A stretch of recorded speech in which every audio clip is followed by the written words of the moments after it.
রতনপুর নামে একটি ছোট্ট গ্রাম, যা ছিল পাহাড়ে ঘেরা। একই গ্রামে রমেন নামে এক মাঝি তার বৃদ্ধ মায়ের সাথে একটি ছোট্ট বাড়িতে। রমেন রোজ ভোরবেলা নদীর ঘাটে যে সারা দিন ধরে সে এপার থেকে অন্য পারে নানান যাত্রীদের পারাপার করাত এবং এই কাজ করে সে তার সংসার চালাতো। মাঝে মাঝে রমেন যাত্রী পেত, আবার মাঝে মাঝে পেত না, যার কারণে রমেনের সংসার চালাতে অনেক সমস্যা হতো। এরপর একদিন রহিম, রহিম, আমি তোকে বলেছিলাম যে আমাদের রান্নাঘরের ছাদ মেরামত করতে, কিন্তু তুই তা করলি না। এখন দেখ, বৃষ্টি হলেই সেখান থেকে জল পড়বে। ওমা, তুমি কোনো চিন্তা করো না মা, টাকা পেলেই আমি প্রথমে আমার এই রান্নাঘরের ছাদ মেরামত করে দেব। হ্যাঁ, তুমি তুমি অত ভেবো না মা।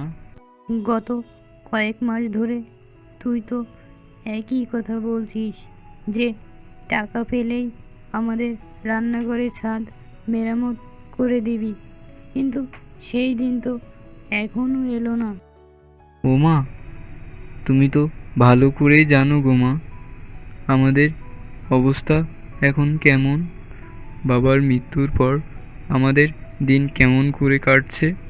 আর তুমি কি জানো, ওই গতকাল যখন আমি নদীর তীরে যাত্রীদের জন্য অপেক্ষা করছিলাম, তখন তখন জমিদার মশাই এসেছিলেন।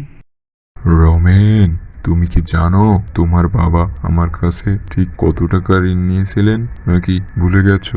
আরে জমিদার বাবু, আপনি কি বলছেন? হ্যাঁ, আমি আমি কি আপনার ঋণ ভুলে যেতে পারি?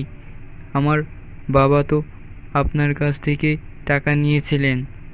হ্যাঁ, সেসব কথা আমার আমার মনে আছে জমিদার বাবু। তোমার ঋণের কথা তো মনে আছে, কিন্তু সেই ঋণ শোধ করার কথা তুমি কিছু ভেবেছো? জমিদার বাবু, আমি আপনাকে তো বলেছিলাম যে টাকা পাওয়ার সাথে সাথে আমি আমার ওই বাবার নেওয়া সমস্ত ঋণ ধীরে ধীরে শোধ করে দেব। তুমি গত 3 মাস ধরে একই কথা বলেছ যে টাকা পাওয়ার পরেই তুমি প্রথমে আমার ঋণ শোধ করবে। এ তো রমেন, সেই দিনটি এখনো পর্যন্ত আজও আসেনি। আর কতদিন পর্যন্ত আমি আমার নিজের টাকার জন্য তোমার কাছে বারবার আসবো? জমিদার বাবু, আপনি ভালো করেই তো জানেন যে বাবার মৃত্যুর পর আমার ওই বৃদ্ধ মায়ের সমস্ত দায়িত্ব এখন আমার উপর। আর আর আমি মার চিকিৎসাও ঠিকমতো করাতে পারছি না। আর এখন তো আবার আমার কাছে টাকাও নেই। রমেন, আমি তোমার কোনো বাজে কথা শুনতে চাই না। আমি শুধু সুদ সহ আমার সব টাকা ফেরত চাই। তুমি যদি 1 মাসের মধ্যে আমার ঋণ সুদ সহ শোধ না করো, তাহলে আমি তোমার কাছ থেকে তোমার বাড়ি কেড়ে নেব। এই বলে রাখলাম। কি বললেন আপনি? এবার আপনি আমার বাড়ি কেড়ে নেবেন? হ্যাঁ, আপনি আপনি ইতিমধ্যেই আমাদের জমি কেড়ে নিয়েছেন। এখন আমাদের থাকার জন্য কেবল একটি মাত্র বাড়ি আছে। যদি আপনি আমাদের কাছ থেকে সেটাও কেড়ে নেন, তাহলে তাহলে আমরা কোথায় যাব জমিদার বাবু? আমি এ বিষয়ে কোনো কথা শুনতে চাই না। আমি 1 মাসের মধ্যে সুদ সহ আমার সমস্ত টাকা ফেরত চাই। জমিদার কি তোকে এই কথা বলেছিল? হ্যাঁ মা, আজ উনি আমাকে এসব বলেছেন। এখন এখন তুমি বলো তো মা, আমি 1 মাসের মধ্যে এত টাকা কিভাবে শোধ করব? এত বড় জমিদার হওয়া সত্ত্বেও তার মন পাথরের মতো। তোর বাবা তার কাছ থেকে মাত্র কিছু টাকা নিয়েছিলেন এবং সেই টাকার বিনিময়ে তিনি আমাদের কাছ থেকে আমাদের জমিও কেড়ে নিয়েছেন। আর এখন তার নজর আমাদের বাড়ির উপর পড়েছে। মা, ও মা, তুমি একদম চিন্তা করো না। দেখবে দেখবে সব ঠিক হয়ে যাবে। এভাবে চিন্তা করলে কিছুই হবে না মা। আমাদের ভাগ্যে যা লেখা আছে তাই তো হবে, না? আচ্ছা, আমি আমি এখন নদীতে যাচ্ছি। এই বলে রহিম বাড়ি থেকে নদীর ঘাটের দিকে বেরিয়ে যায় এবং সেখানে পৌঁছানোর পর যাত্রীদের জন্য অপেক্ষা করতে শুরু করে। অনেকটা সময় কেটে গেলেও কোনো যাত্রী সেখানে আসে না। আজও গতকালের মতো কেউই আসেনি। যাত্রীদের যে কি হয়েছে জানি না, আমার নৌকায় কেউই আসে না। যদি এভাবে চলতে থাকে তাহলে আমাদের অবশ্যই গৃহহীন হতে হবে। এখন আর এসব বলে কিছুই হবে না। যাই, এবার আমি বাড়ি ফিরে যাই। রহিম, আজ ঘরের সব জিনিস শেষ। চাল, ডাল, আটা, চিনি সব তুই দোকানদারের কাছ থেকে কিছু রেশন ধার নিয়ে আয়। না না মা, আমি দোকানদারের কাছে যেতে পারবো না। আমি কিছুদিন আগেই রেশন ধার করে এনেছিলাম, যেটা এখনো শোধ করতে পারিনি। যদি আমি এবার যাই তাহলে সে আমাকে খালি হাতে দোকান থেকে তাড়িয়ে দেবে। তাহলে বল বাবা, আজ আমরা কি খাবো?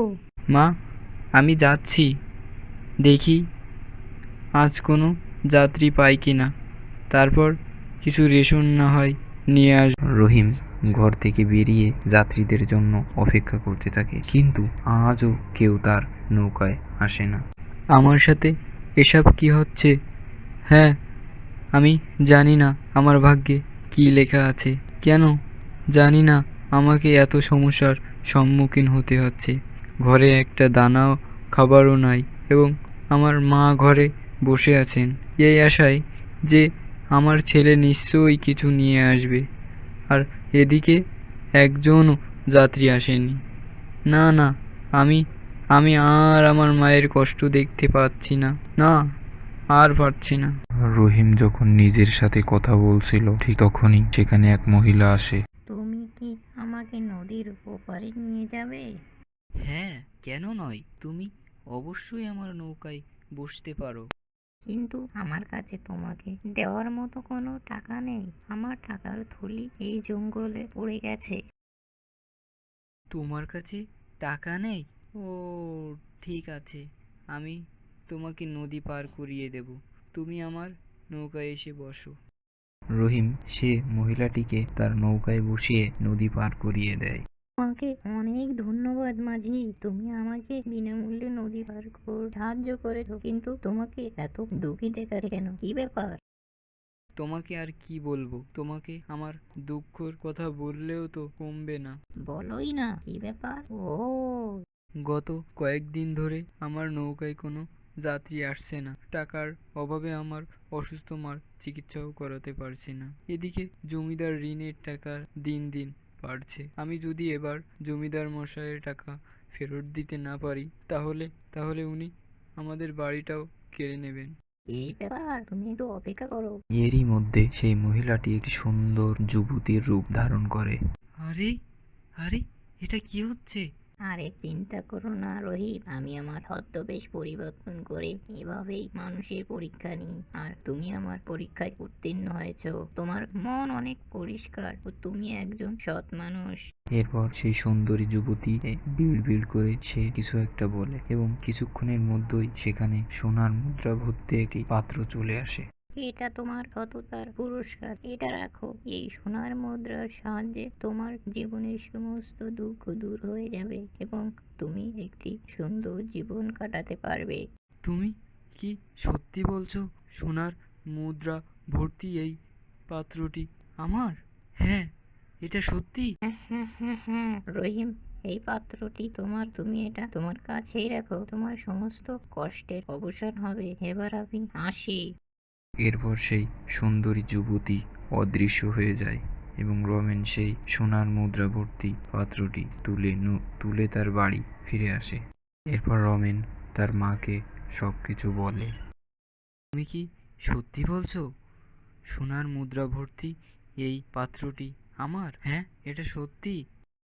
কি বলছিস রহিম? তোর কথা তো আমি বিশ্বাসই করতে পারছি না। সে তোকে এই সোনার মুদ্রার পাত্রটি দিয়েছে? হ্যাঁ হ্যাঁ মা, হ্যাঁ, সেই সেই আজ আমাকে দিয়েছে। রহিম, এখন এই সোনার মুদ্রাগুলির সাহায্যে আমরা জমিদারের সমস্ত ঋণ শোধ করব এবং এরপর আমরা দুজনেই সুখে জীবন কাটাতে পারবো। হ্যাঁ হ্যাঁ মা, তুমি ঠিকই বলেছো।